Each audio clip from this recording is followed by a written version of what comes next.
Go get the bag out of your refrigerator, not the lettuce. The bag. I'll wait. Pause this if you need to. Turn it around so you can read the front of it. Somewhere on there it says washed, or triple washed, or ready to eat. Might have a little picture of water running over a leaf. Now I want to tell you something about that sentence. It's true. Every word of it. Nobody's lying to you on that bag. And it does not do the thing you think it does. That's the whole story right there. Not a lie. A sentence that's true and doesn't cover you. 3 things before we go. First, the numbers you heard about this back in July are wrong now. Not a little wrong. Wrong by thousands. And they're still being repeated this week by folks who read them once and never went back. Second, when they recalled this lettuce, 33 of the products went to restaurant kitchens. 2 went to grocery stores. 33 to 2. So while you and I are standing here looking in the refrigerator, I'll show you what we're not looking at. Third, there's a date at the end of this. January the 20th, 2026. That date already came and went, and almost nobody noticed. It's the one thing in this whole business worth writing down. I'm not a chemist. I'm not your doctor. I can read a date, same as you. I grew vegetables most of my life. Not on any scale worth bragging about. Enough to sell some, enough to eat. Back then, a head of lettuce came out of the ground in the morning and it was on somebody's table by supper. And if something went wrong with it, you knew whose ground it came from. There was only the one. That's not how it works now, and I'm not up here telling you it should be. I like eating lettuce in January same as you do. Somebody has to grow it somewhere warm and put it on a truck, and I'm glad they do. But when a thing runs that far on trust, somebody has to be watching. So what I want to walk you through today is the list of people who were supposed to be watching. 5 of them. Not one of them had to do a thing. And friend, before we start, you washed that lettuce? I know you did. You ran it under the tap and shook it out and you felt good about it. You did every single thing anybody ever told you to do. That is not on you. Nobody told you the bag was the whole plan. Now let's fix the numbers, because you've been handed bad ones. Here's what's going around out there. 6,000 sick. 100 in the hospital. Nobody's died. 27 states. Here's what the Centers for Disease Control has on its own page as of the first week of August. The lettuce outbreak. 6,358 people sick. 15 states. At least 278 in the hospital. And 2 people are dead, both in Michigan. The state put it out on the 3rd of August. Both of them had other health problems already, and the state said those conditions may have been affected by the illness and by dehydration. Those are the first deaths confirmed in this country from this parasite. Now step back off the lettuce for a minute, because the lettuce is only part of it. Nationally, since the 1st of May, the CDC has 10,468 cases confirmed in a laboratory. On top of that, another 12,255 reported and not yet confirmed. Cases in 47 states, 517 people hospitalized. By the middle of July last year, the count for the whole country was 249. Michigan alone is over 12,000. So where did 27 states come from? 27 states is where the trucks went. That's how many states the lettuce got shipped into. It is not how many states people got sick in.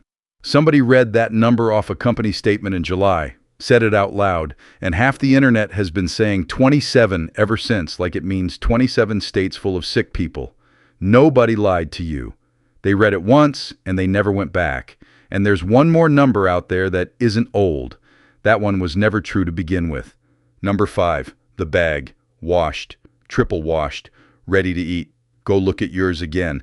That's what's printed on there. Now here's what is not printed on there. Nowhere on that bag does it say this lettuce is free of parasites. Nowhere does it say the washing removes them. Nowhere does it promise you one single thing about the organism that put 6,000 people into this story. It says the lettuce was washed. And it was. Probably 3 times. In water. Here's what the CDC says on its own page. Routine chemical disinfection or sanitizing of food or water is unlikely to kill this parasite. And the eggs of it cling to the surfaces and the crevices of produce, like leafy greens and berries. Cling to the crevices. Pick up a lettuce leaf and hold it against the window. Really look at it. That is not a flat thing. It's got ridges running through it, and folds, and little valleys you can see with your naked eye.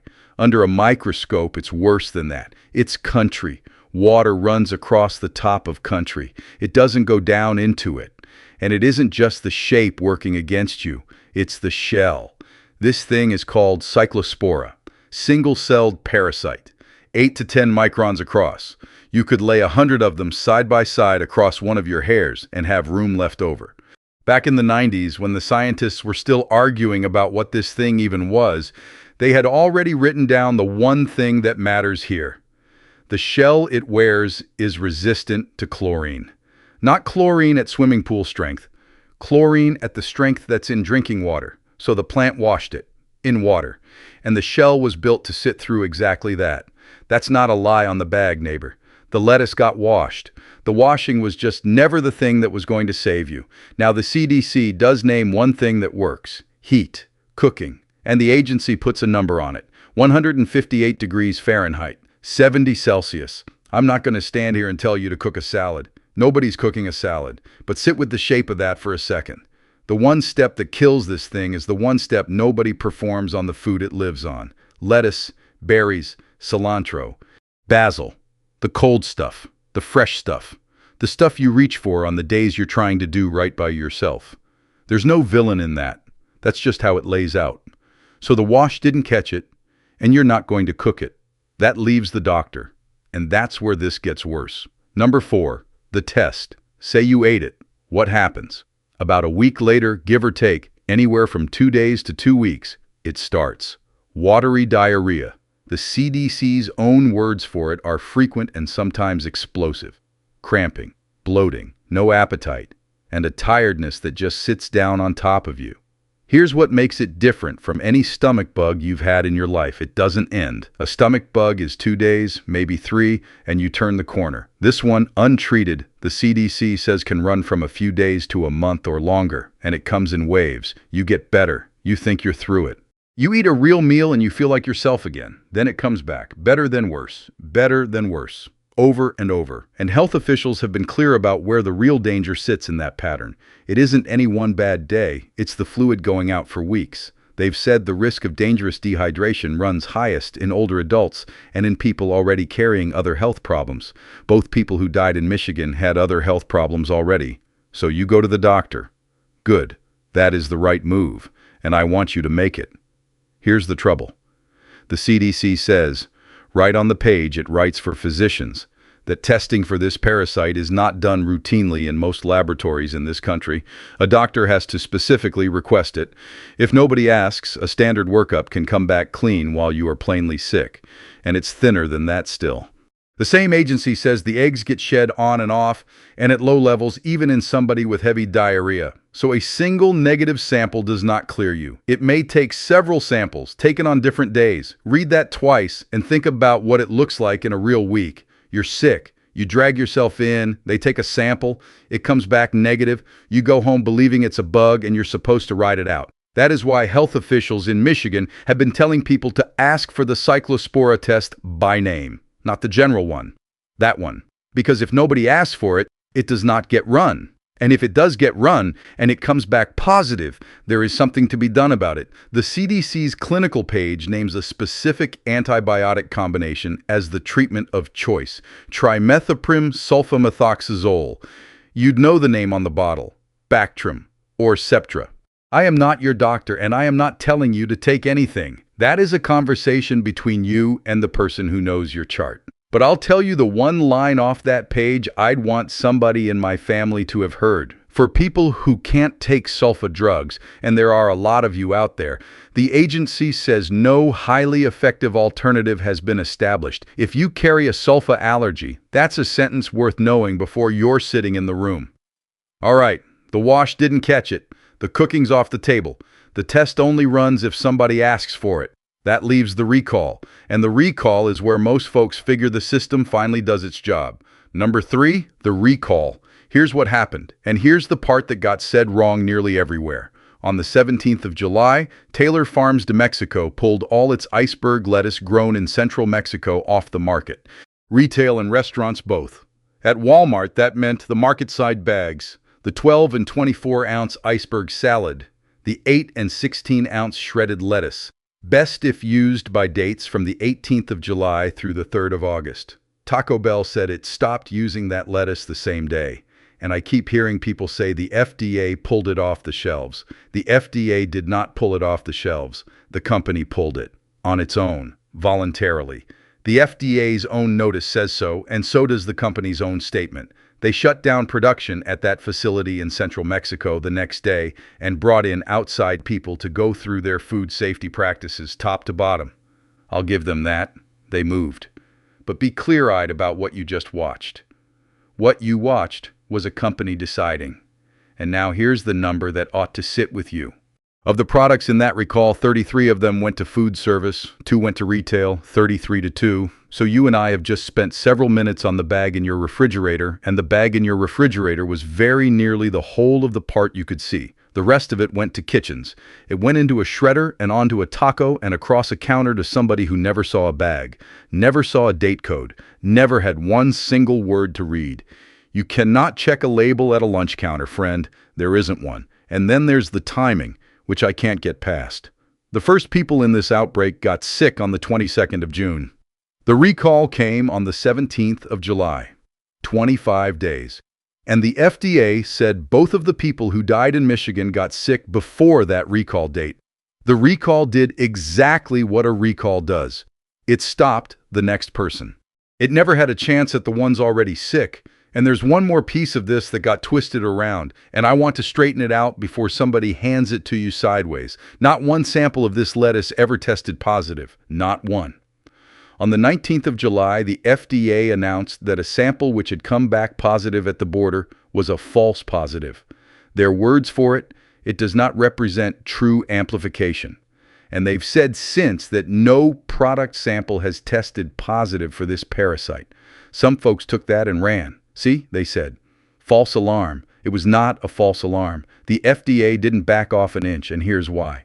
When Michigan's people sat down and interviewed the sick, 90% of them said they'd eaten iceberg lettuce. And the traceback kept walking backward to the same single farm in central Mexico.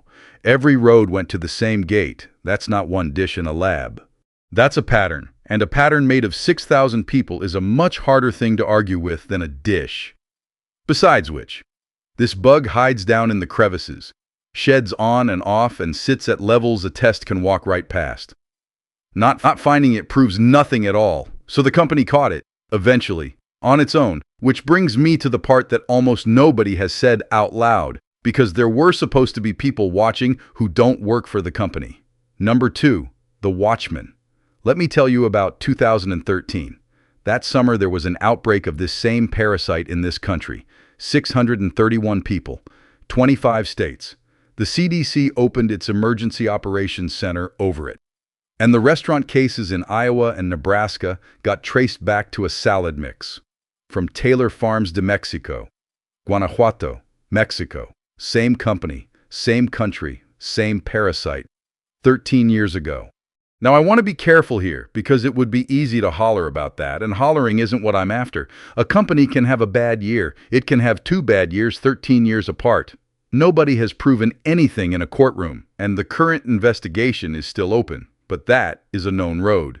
Somebody at a desk in Washington knew that road was there, which is what makes the next part hard to look at.